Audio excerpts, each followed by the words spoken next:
Yo, what up, boxing world? It is fight week. One of the best pound-for-pound fighters, Shakur Stevenson, two-division world champ, unified world champ at the super featherweight division. Currently holding the WBO and WBC titles at the super featherweight division. Fights on Top Rank ESPN. Former featherweight world champion. And I could just go on and on. The guy is spectacular. He's 18-0 with 9 knockouts.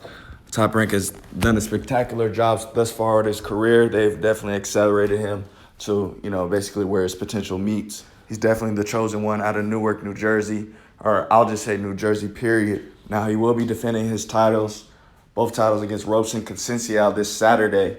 It's not going to be an easy fight. No fight is easy, but I got to say there is levels to this Shakur Stevenson. He's going to box his head off. The proof is in the pudding. It's very telling how ahead Shakur is against these boxers when he's fighting gold medalists. And by the way, Robson was the first from Brazil to ever win a gold medal from the 2016 Olympics. I'll be honest, Robson is a spectacular fighter. We seen him give Valdez one of his toughest fights, which was a war. Valdez ended up breaking his jaw. Valdez won a very close split decision. And even though Valdez had cheated that fight and retained his belt, and I'm sure Top Rank and Bob Arum after that fight were like, oh no, Robson is definitely in the mix. And which is why we're seeing Robson getting basically the opportunity he deserves in fighting Shakur Stevenson right now. Now, Conceição is 17-1 with 8 KOs. I said this before, Top Rank really does a good job at grabbing the highly decorated amateurs and really just pushing their career really fast once they turn pro. I mean, even Shakur Stevenson was a silver medalist in the 2016 Rio Games. Now, Robson kind of reminds me of Lomachenko as it pertains to the amateurs. He has like over 400 amateur fights. As Andre Ward said, that's a lot of wear and tear on the body. He's 32 years old, like very similar to Lomachenko, like going pro and just having a fast career with Top Rank. And Shakur gave Robson Conceição a warning, a beat-him-up warning. It was like, basically Shakur got a chip on his shoulder because Robson got the gold medal and Shakur got the silver medal. So it makes for an exciting fight. Shakur Stevenson is obviously the favorite. They're fighting in Shakur Stevenson's hometown. I can only imagine what the atmosphere is going to be like there. Shakur Stevenson's last fight against Oscar Valdez at the MGM Grand, I think it was, there was 10,000 plus fans.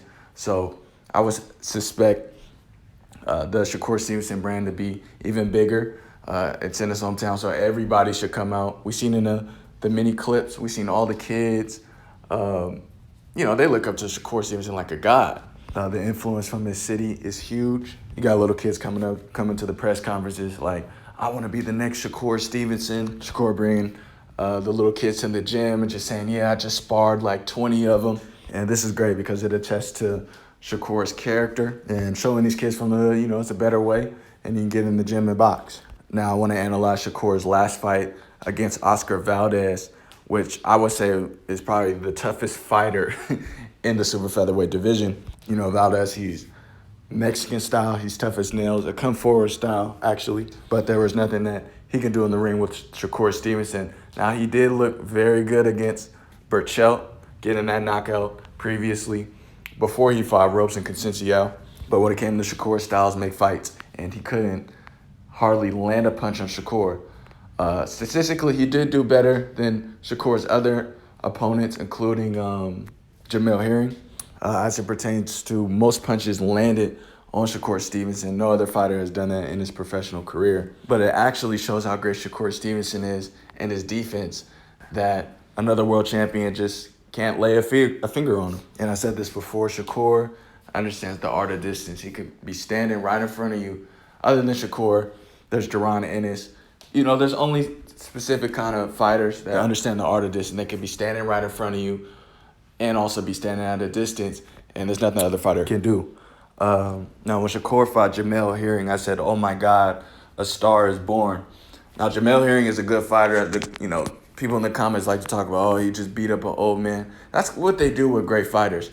They discredit their wins. They fantasize and make excuses. We've seen Jamel Herring have spectacular performances, one including retiring Carl Frampton, which I thought was huge. And people forgetting he was reigning champion, WBO super featherweight champion for at least a couple years. Shakur Stevenson, after capturing the featherweight WBO title, following Oscar Valdez, because that's who he wanted initially, all the way up to 130, Top Rank Bob and Arum, they were like, nah, Shakur, you can't fight Oscar Valdez just yet. It'll be a bigger fight after you beat Jamel Herring.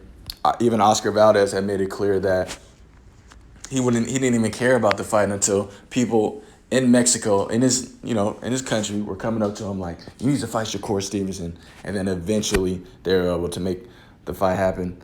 Shakur Stevenson has stated that he had to be the B-side in that fight against Oscar Valdez, and that's what happened. Now, what's insane to me is these champions, I'm talking about Jamel Herring and Oscar Valdez, have this imaginary game plan when they come into the ring against Shakur.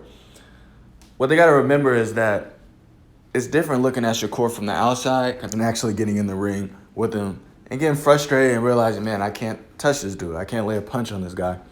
Just like other sports, they say defense wins games. I would say in boxing, defense wins fights. Obviously, you got to land punches, but Shakur Stevenson is really going to last the longest in the sport of boxing. He's taking zero punishment. He has cat-like reflexes. He has great punch placement. The chemistry between him and his grandfather is phenomenal.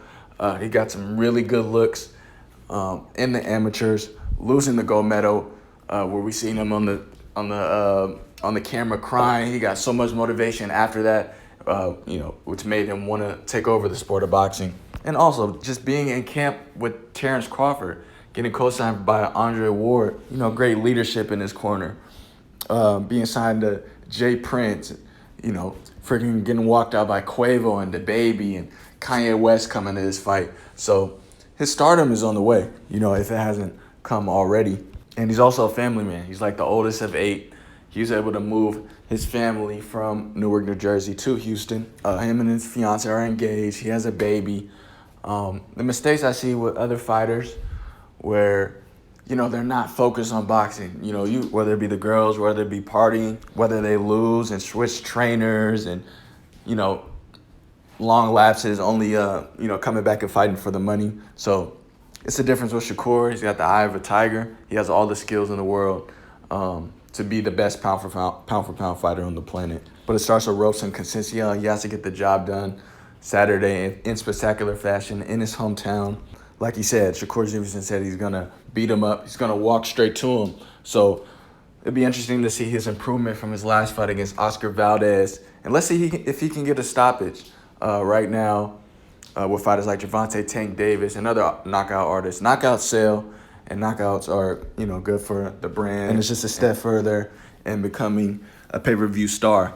And there's no doubt in my mind, if Shakur Stevenson stays focused, he will be just that. I think this is his last fight at 130. I think he should move up to 135. Assuming Devin, vacates his belts eventually, moves up to 140. That leaves open space for 135 for Shakur to go ahead and dominate. Put in the comment section who do you think is going to win this fight and who are you looking out for.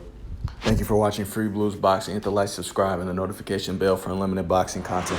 Until next time.